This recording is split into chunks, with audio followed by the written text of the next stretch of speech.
Okay, so on router 3, this network and this network are not directly connected. This network and this network are directly connected. So IP route destination network is 192.168.1.0. Subnet mask is this, or destination prefix mask. Mask used is 255.255.255.0. Next hop is 192.168.3.1. From router 3's point of view, when sending traffic to this network, this is the next hop. IP route 192.168.2.0. Mask, next hop is 192.168.3.1. So now, show IP route on router 3. We can see two static routes have been added to the routing table. And now, when we do a trace from router 1 to the DNS server, notice the trace succeeds. This router can ping the DNS server. So on PC 1, IP address of PC is this. Default gateway is router 1. Can we ping the DNS server 172.16.1.2? Yes, we can. If we trace to that,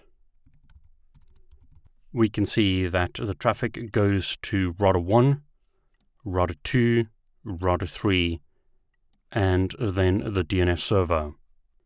So if I open up a web browser, can the PC connect to cisco.com? Yes, it can. So we can connect to this packet tracer cisco.com server, and we can do that using the DNS name. In other words, the name has been resolved by the DNS server, and we can ping cisco.com, and we can trace to cisco.com. What about on PC2? Can PC2 connect to cisco.com? Yes, it can. We can browse to the Cisco website and we can ping cisco.com. So we've successfully configured static routes on these routers. Show IP route shows us the IP routing table. Router 1 has two static routes configured, both with a next hop of router 2.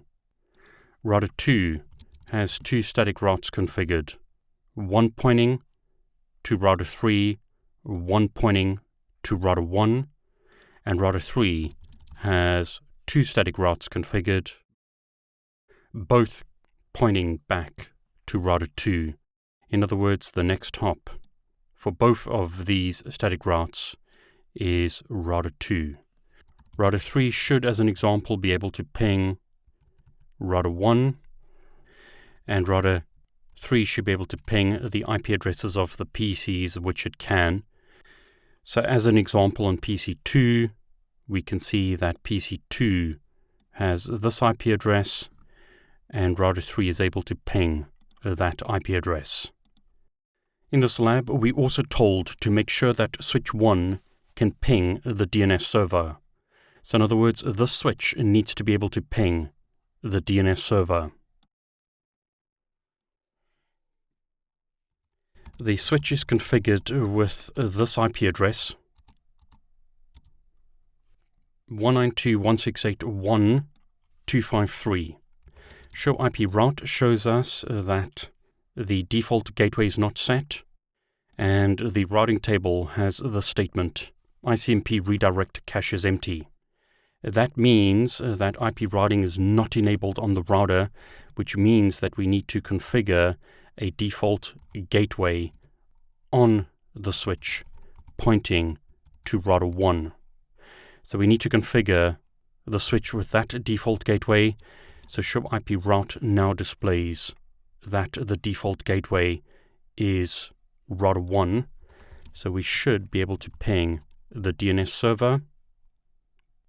Took it a while, but it's now working, and we should be able to ping cisco.com if we configure a name server. So IP name server 172.16.1.2, IP domain lookup Let's see if we can ping cisco.com. Notice the domain name has been translated and we have IP connectivity to cisco.com. So I've successfully completed this lab. I've configured static routes on these 3 routers. I'll save the configuration as a last step. One more thing I'll do is fix this switch name. Should be host switch 2, and on VLAN 1 I'll set the IP address to use DHCP. So show IP interface brief. We can see now that this host has this IP address. In other words, an IP address has been allocated by the DHCP server in the right subnet. DHCP server is configured on this server.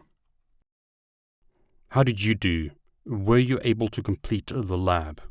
It's important that you know how to configure, verify and troubleshoot static routes for the CCNA exam.